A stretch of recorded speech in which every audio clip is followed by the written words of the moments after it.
우리의 신앙생활은 하나님을 기쁘게 하는 것이 목적입니다. 하나님을 기쁘시게 하려면 어떻게 되느냐? 믿음이 있어야 돼요. 믿음이 있어야 하나님을 기쁘시게 할 수가 있습니다.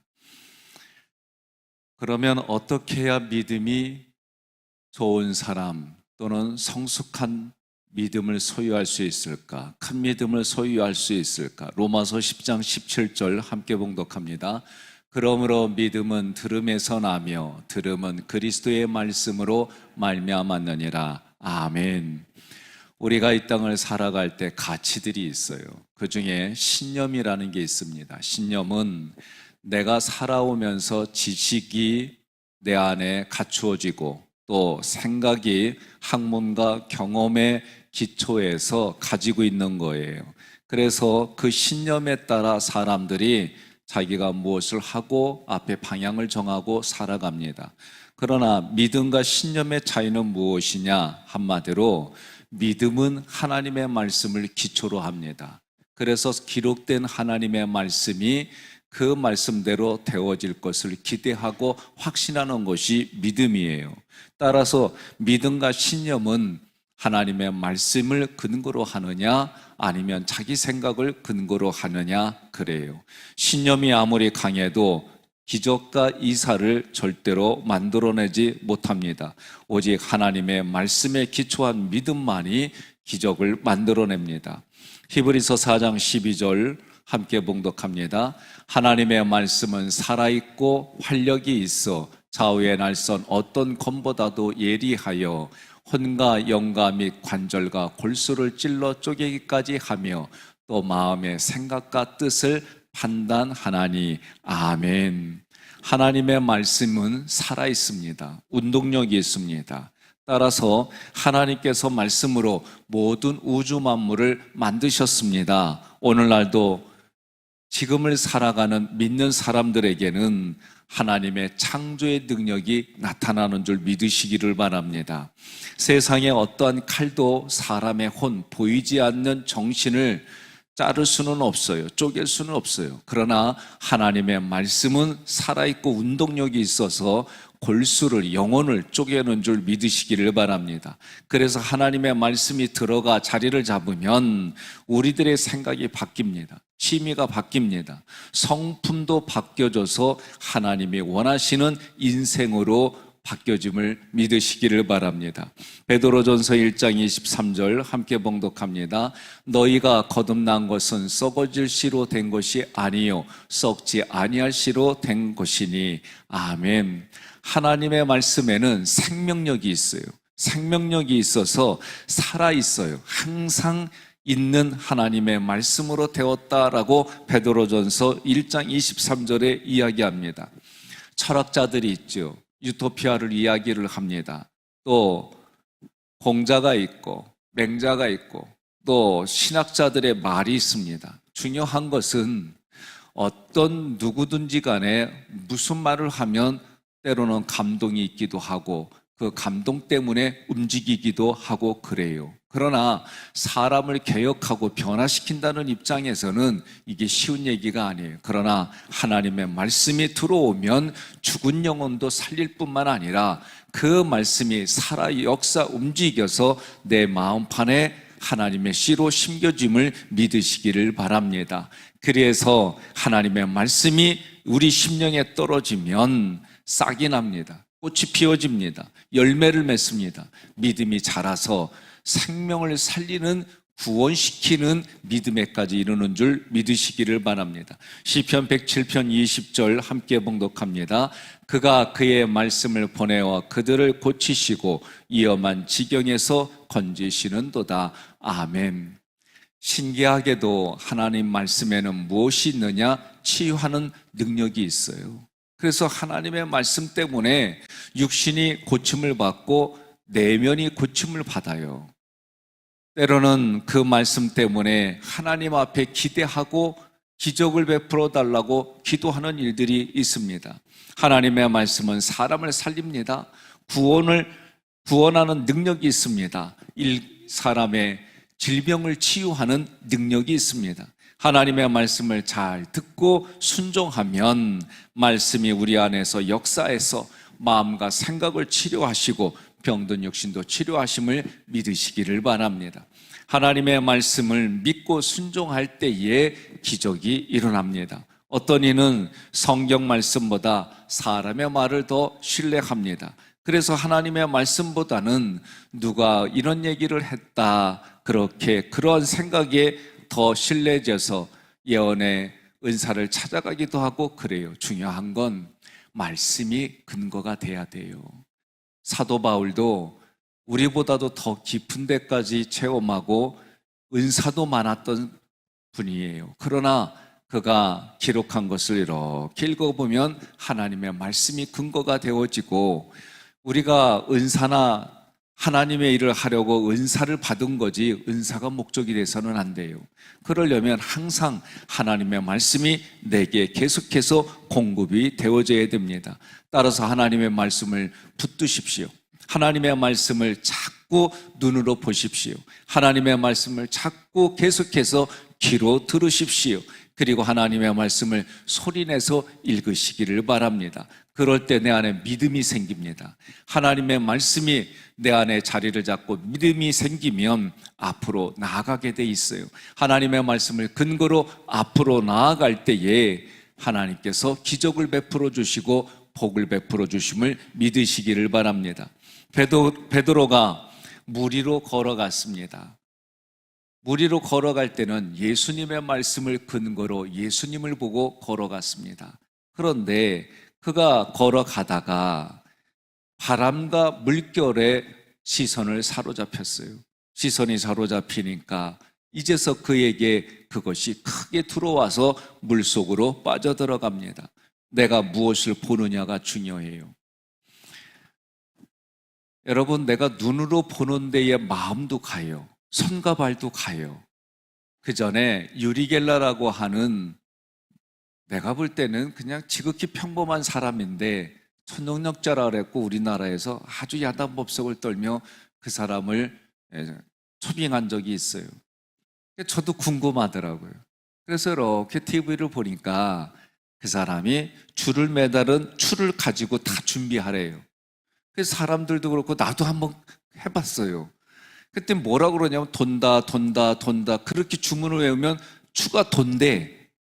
이거 해본 사람 손 들어보세요. 아유, 전밖에 없네. 그랬더니 진짜 도네. 어유, 신기하다. 그런데 나중에 어느 과학자가 이거는 과학적이라는 거예요. 이렇게 돌고 돈다 내가 그렇게 마음 먹으면 손끝에서 돌린다는 거예요. 저절로 도는 게 아니라는 거예요. 우리 몸은요, 내가 드러넣어 있어요. 드러넣어 있어도 잇몸 일으키게 하고 손으로 이도박근 삼도박근 움직이는 거를 자꾸 머릿속으로만 가지고 있어도 몸이 그렇게 반응을 한다고 과학적으로 나온 적이 있어요. 눈으로 내가 손끝에 보고 마음으로 외치면 이런 일이 일어나요. 여러분 혹시 자전거 타는 거 배웠을 때 그때 처음으로 한번 기억해 보세요. 그러면 자전거를 타고 내가 가는 쪽으로 먼저 머리가 가고 눈이 돌아가면요, 손과 발이 같이 그쪽으로 움직여요. 이건 과학적인 거예요. 그러니 내 마음도요, 눈이 머무는 곳에 내 마음이 가 있어요. 그러니 성경은 너희가 마음으로 믿고 입으로 고백하라고 얘기를 합니다. 두 번째로 좋은 믿음을 소유하려면 말씀을 들을 때에 믿음으로 합해야 합니다. 히브리서 4장 2절 함께 봉독합니다. 우리도 그들과 마찬가지로 기쁜 소식을 전해 들었습니다. 그러나 그들이 들은 말씀이 자기들에게 유익이 되지 못한 것은 그 말씀을 믿음으로 받아들이지 않았기 때문입니다. 아멘. 마음으로 받아들이는 것이 중요합니다.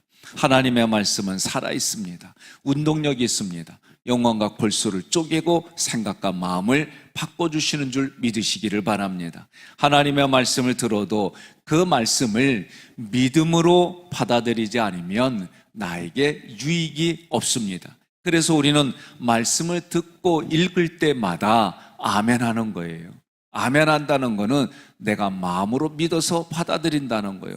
그렇게 되리라 기대한다는 거예요. 그런 뜻으로 아멘 하는 거예요. 그럴 때 그 말씀이 나에게 생명이 되고 유익이 되는 줄 믿으시기를 바랍니다. 말씀은 마치 밀가루와 같습니다. 밀가루는 우리에게 좋은 양식입니다. 그러나 밀가루에 물을 섞어서 반죽을 해야 음식을 만들어 먹을 수 있습니다. 밀가루를 물로 반죽하지 않으면 아무것도 만들어 먹을 수가 없습니다. 마찬가지로 하나님의 말씀을 믿음으로 아멘과 합해서 반죽을 하면 나의 삶에 크고 작은 기적이 일어나 체험할 수가 있습니다. 말씀의 밀가루에다 믿음의 물로 반죽해서 성령의 불로 구워 먹으면 우리 삶에 딱 맞는 양식이 되는 거예요. 그런 사람을 뭐라고 불러요? 빵순이 빵돌이라고 불러요. 그게 성도예요. 마지막으로 하나님의 말씀을 듣고 그 말씀대로 행할 때 좋은 믿음의 소유주가 되는 줄로 믿으시기를 바랍니다. 누가복음 5장에 보면 시몬 베드로가 고기를 잡으려고 밤새 수고하지만 한 마리의 고기도 잡지 못합니다. 이때 예수님께서 베드로에게 말씀하십니다. 깊은 데로 가 그물을 던지라는 거예요. 베드로는 누구냐? 갈릴리 바다에서 잔뼈가 굵은 어부입니다. 누구보다도 고기 잡는 일에 전문가입니다. 오랜 경험과 기술을 동원하여 밤새도록 그물을 던졌지만 한 마리도 잡지 못합니다. 그런데 바다에 대하여 고기 잡는 것에 대하여 전혀 알지 못하는 목수 출신의 예수님이 깊은 데로 가서 그물을 던지라는 거예요. 그 아침에는 깊은 데에 물고기가 없대요. 낮은 곳에 있다는 거예요. 그런데도 깊은 데로 가서 던지라는 거예요. 여러분 같으면 어떻게 순종하겠습니까? 나 같으면 이럴 때 그냥 아멘이라도 할게요. 아마 사람들은요, 자기 경험이 최고예요. 자기 경험이 최고예요. 인생이 연세가 들어서 나이가 들어가는 분들 보면은요, 말은 그리요, 그렇게 하지요 하고 자기 생각대로 자기 뜻대로 해. 연세 드시면 다 누구든지 자기 생각, 자기 기준이 있어요. 베드로가 대답하기를 뭐라고 그러느냐? 선생님이여, 우리가 밤이 맞도록 수고를 하였으되 얻은 것이 없지만은 말씀에 의지하여 내가 그물을 내리이다. 뭐라고 그래요? 말씀에 의지하여 내가 그물을 내리이다. 그리고 노를 저어서 깊은 데로 갑니다. 그물을 던졌습니다. 그물이 찢어질 정도로 많은 물고기를 잡았다라고 기록되어 있습니다. 베드로는 이것을 보자마자 예수님 앞에 무릎을 꿇고 엎드려 하는 말이 주여 나를 떠나서서 나는 죄인입니다 하고 회개를 했어요. 여러분, 하나님의 말씀이 임하잖아요. 그러면 그 말씀이 깨닫게 해줘요. 내가 어둠이라는 걸 깨닫게 해줘요. 나는 죄인이라는 걸 깨닫게 해줘요. 그리고 하나님 앞에 내가 아무것도 아닙니다. 하나님이 나를 만나주시면 기적이 일어나고 회개가 일어나고 하나님 앞에 열매 맺게 해주는 줄로 믿으시기를 바랍니다.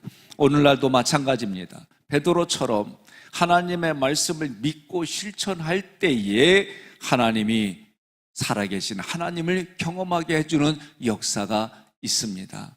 여러분들을 신방할 때 보면 하나님과의 관계 속에서 경험한 것을 말씀하실 때가 있어요. 그러면 그 말씀하신 것을 이렇게 들어보면 간증의 내용이 뭐요? 하나님이 하나님이십니다. 너희가 나를 하나님인 줄 알리라. 성경에 기록된 게 뭐예요? 하나님이 도와주시고 그 결과가 뭐예요? 너희가 하나님을 하나님인 줄 안다는 거예요. 하나님을 알게 해주시는 거예요.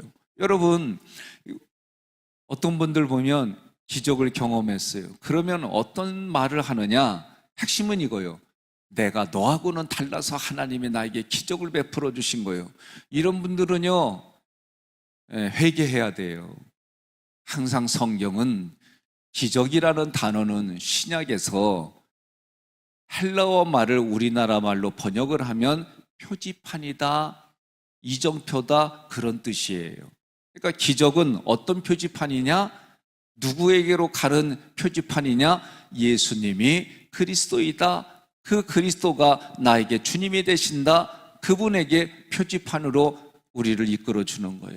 그러니 기적을 경험하고 하나님의 말씀대로 은혜를 체험하면 우리의 고백이 뭐예요? 하나님의 영광을 위해서 고백을 하는 거예요. 주님이 살아계십니다. 살아계신 하나님이 영광 받으세요. 주님의 영광을 위하여 감사합니다. 여러분, 우리의 고백이 이래야 되는 거예요. 저도 안양의 주일교회에서 교회를 어떻게 꾸밀까 고민하다가 병원에 갔더니 병원들마다 벽에다가 우리 병원은 이래요, 우리 병원에는 이런 의사들이 있어요, 우리 병원에는 이런 것들이, 의학 도구들이 최첨단, 이런 어떤 역사들로 비롯해서 사람들에게 강구하는 일들이 있는 거예요. 이걸 아이디어를 가지고 교회에 대해서 역사를, 그리고 여러 가지를 쫙 꾸몄어요. 그리고 예배하는 장면을 실루엣 처리를 해가지고 보일 듯 말 듯 이렇게 만들었어요. 그렇게 해서 다 하기로 준비를 다 했는데 하나님이 제 마음속에 내 얼굴이 들어간 거를 좋아하지 않는다는 그런 감동을 주셨어요. 그래가지고 그거 하기로 다 했다가 싹 지워버렸어요. 지금도 마찬가지입니다. 하나님 말씀하시면 그 말씀에 순종하는 일이 무엇보다도 우선이에요. 계획한 것이 무엇보다도 우선이에요. 제가 홍성의 어느 교회가 연락이 왔어요. 제가 하기교회 오기 전에, 그래서 아내랑 급히 얘기를 하고 토요일 날 밤에 마음을 먹고 여보, 여기로 합시다. 이유는 저의 삶의 어떤 이유 때문에 얘기를 했어요. 아내는 제가 그렇게 결정하니까 알겠다고. 근데 그 다음날 주일날 2부 예배 마치고 하나님의 저를 만나 주셨어요. 근데 그때 하나님 뭐라고 그랬느냐? 네가 그 교회를 택하면 금송아지 택하는 거다 그러셨어요. 저에게 있어 금송아지는 하나님이 하나님이지 금송아지가 하나님이 아니에요. 그래서 제가 그냥 그 즉시 설교 중에 그 음성을 듣고 바로 예배 마치자마자 3부 예배 마치자마자 전화했어요. 제 자리가 아닌 것 같아요. 그리고 제가 딱 포기를 했어요. 여러분, 하나님은요 레마의 음성으로 말씀하세요. 하나님은 설교로 말씀하세요. 하나님은 기록된 로고스의 말씀으로 말씀하심을 믿으시기를 바랍니다. 매일 늘 하나님의 말씀을 묵상하십시오. 그래서 유대인들은 메주사라고 해서 하나님의 말씀을 손목에, 이마에, 발에 그 하나님의 말씀을 메고 다녔어요. 그 정도로 그들이 그렇게 했어요. 여러분, 어떤 여인이 살을 뺀다고 어떻게 했느냐? 냉장고 앞에다가 자기가 롤모델로 하는 여성의 몸매 좋은 여성을 그림을 거기다가 사진을 붙여놨어요. 집 곳곳에 그렇게 해놔요. 왜? 그거 보고 자극을 받겠다는 거예요. 우리 인생은 육신도 이러할진데 하나님의 말씀이 날마다, 하나님의 말씀이 때마다 내가 보고 듣고 그리고 가슴으로 그 말씀을 가져서 입술로 읊조려야 그 말씀이 내 안에 들어오는 줄 믿으시기를 바랍니다. 많은 분들이 내가 듣고 싶은 성경의 말씀만 들으려고 해요. 많은 사람들이 내가 서로 하는 말씀만 애우려고 그래요. 아니에요. 하나님의 말씀이 살아있습니다. 운동력이 있습니다. 영혼과 골수를 쪼갭니다. 생각과 마음을 감찰합니다. 2월 하루의 시작, 2월 한 달의 시작, 2월을 시작해서 남은 인생의 시작이 하나님의 말씀을 통해 내가 성숙한 믿음을 소유하려면, 내가 큰 믿음을 소유하려면, 내가 좋은 믿음을 소유하려면 끊임없이 말씀을 들으시고 내 마음에서 화합한 말씀을 내 삶에 적용할 때 여러분의 인생에 하나님이 하나님으로 나타나셔서 우리의 인생을 복을 주시고 우리의 인생을 이끌어 주셔서 하나님이 기뻐하는 자리에 여러분과 저를 세워주심을 믿으시기를 바랍니다. 한 달의 시작을 여러분들이 하나님 앞에 말씀을 듣고 기도로 시작하며 여러분의 인생의 열매가 충만하기를 주님의 이름으로 축복합니다.